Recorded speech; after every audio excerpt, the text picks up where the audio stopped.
ஒரு நாவு போதாதே நீர் செய்ததை சொல்ல, இந்த ஆயுள் போதாதே உன் நீதியை சொல்ல.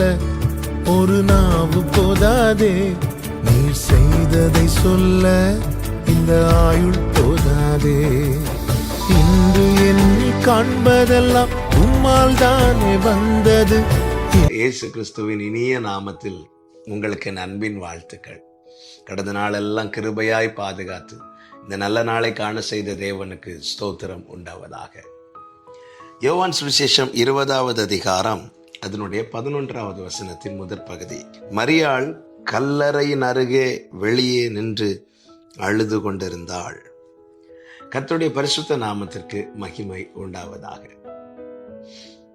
இயேசு கிறிஸ்து சிலுவையில் அறையப்பட்டு மரித்து அவர் அடக்கம் பண்ணப்பட்டு 3ஆம் நாளிலே அதிகாலையிலே இந்த மகதலேனா மரியாள் உடன் சில ஸ்திரீகளோடு வருகிறார்கள்.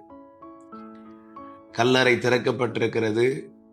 இயேசுவின் சரீரத்தை வைத்த இடத்திலே அவர் இல்லை. எல்லாரும் போயிட்டாங்க.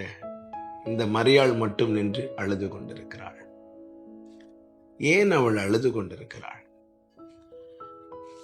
அவள் கண்ணார கண்டது அந்த கல் புரட்டப்பட்டிருப்பது. கல் புரட்டப்பட்டிருப்பதை அவள் கண்கள் காண்கிறது. தேவதூதன் அதில் இருப்பதை அவள் கண்கள் காண்கிறது. தூதர்கள் நற்செய்தி சொல்லுகிறார்கள், அவர் இங்கே இல்லை, தாம் சொன்னபடி உயிர் தெழுந்தார். இதை அவள் காதுகள் கேட்கிறது. இவ்வளவு டீட்டெயிலா சொன்ன பிறகும் கல் திறக்கப்பட்டிருக்கிறது. இயேசுவை வைத்த இடத்துல அவருடைய சரீரம் இல்லை. அவள் நினைத்தபடி அந்த சரீரத்தை யாராவது எடுத்துக்கொண்டு போயிருப்பார்கள் என்றால் அங்கே தூதர்கள் வந்து நின்று தெளிவாய் சொல்லுகிறார்கள். மனிதர்கள் அல்ல, தூதர்கள் என்று சொல்லுகிறார்கள், அவரை வைத்த இடத்திலே அவர் இல்லை, அவர் இங்கே இல்லை, அவர் உயிரோடு எழுந்தார் என்று. அதன் பிறகும் இந்த மகதலேனா மரியாள் அழுது கொண்டு இருக்கிறாள் என்றால் ஒரு காரியம் தெளிவாய் தெரிகிறது, அவளால் இன்னும் அந்த செய்தியை நம்ப முடியவில்லை.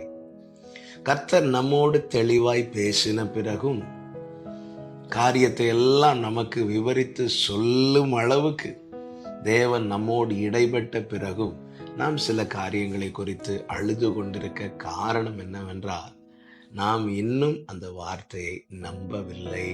இதுதான் காரணம். இந்த நாளில் என்னை கேட்டுக்கொண்டிருக்கிற அன்பு சகோதரா சகோதரி, கர்த்தர் ஒவ்வொருவரோடும் வார்த்தையின் மூலமாய் தம்மை வெளிப்படுத்துகிறவராய் இருக்கிறார். இந்த மகதலேனா மரியாளை போலதான் ஆண்டவர் ரொம்ப நேசிக்கிறோம், ஆண்டவர் பின்னாக தான் செல்லுகிறோம், ஆண்டவர் இல்லைன்னா இல்லைங்கிற நிலையில் தான் வாழ்ந்து கொண்டிருக்கிறோம்.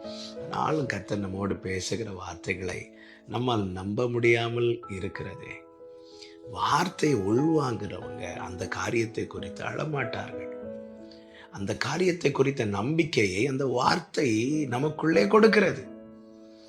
வார்த்தையை 1000 கேட்டும் நாம இன்னும் அந்த ஒரு காரியத்தை நினைத்து அழுது கொண்டு இருப்போம் என்றால் நாம் இன்னும் கர்த்தருடைய வார்த்தையை சரியாக நம்பவில்லை. இந்த நாளிலே இப்படிப்பட்ட நிலையில் இருக்கிற ஒவ்வொருவரோடும் கர்த்தர் சொல்ல விரும்புகிற வார்த்தை இதுதான். கர்த்தரை என்றென்றைக்கும் நம்புங்கள். அவருடைய வார்த்தை கிறிஸ்துவுக்குள் ஆம் என்றும் ஆமேன் என்றும் இருக்கிறது. உங்களை பார்த்து உங்களிடத்தில் கர்த்தர் ஒரு வார்த்தை சொன்னதுண்டானால் அந்த காரியத்தை குறித்து இந்த வார்த்தையை பற்றி கொண்டு நம்புங்கள். வாக்குத்தத்தம் பண்ணினதை நிறைவேற்ற வல்லவராய் இருக்கிறார் என்று முழு நிச்சயமாய் ஆபிரகாம் நம்பினான். ஏனென்றால் வாக்கு பண்ணினது கர்த்தர். அவர் சொன்னதை அவர் நிச்சயம் நிறைவேற்றுவார். காரணம், அவர் உண்மை உள்ளவர். நான் கேட்டதெல்லாம் அவர் நிறைவேற்றுவாரானா கேரண்டி கிடையாது. ஆனால் கர்த்தர் என்கிட்ட ஒன்று சொன்னதுண்டானால் அதை நிச்சயம் நிறைவேற்றுவார், முழு நிச்சயமா. இந்த நம்பிக்கையில ஸ்திரப்பட கர்த்தர் ஒவ்வொருவருக்கும் கிருபை செய்வாராக. ஜெபிக்கலாமா? எங்கள் நல்ல தகப்பனே, நீர் எங்களோடு பேசின பிறகும் நாங்கள் இன்னும் சில காரியத்துக்காக அழுது கொண்டிருக்க காரணம், எங்களால் அந்த காரியத்தை, நீர் பேசின காரியத்தை முழு மனதோடு நம்ப முடியாமல் போனதே காரணம். எங்களை தயவாய் மன்னியும். நாங்கள் பல நேரத்தில் எங்கள் சிந்தைக்கு உட்பட்ட, எங்கள் அறிவுக்கு உட்பட்ட காரியங்கள், எங்களால் எதை கிரகிக்க முடியும் அதற்கு உட்பட்ட காரியங்களை மட்டுமே எங்கள் மனதில் வைக்கிறோம்.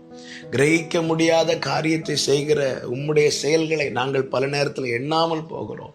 எங்களை கிருபையாய் மன்னித்து ஆண்டவரே, எப்படி ஆபிரகாம் முழு நிச்சயமாய் உம்முடைய வார்த்தையை நம்பி உம்மை நம்பி மகிமைப்படுத்தினாரோ அதே அனுபவத்தில் எங்களை நடத்தி காத்துக்கொள்ளும். இயேசு கிறிஸ்துவின் நாமத்தில் பிதாவே, ஆமென்.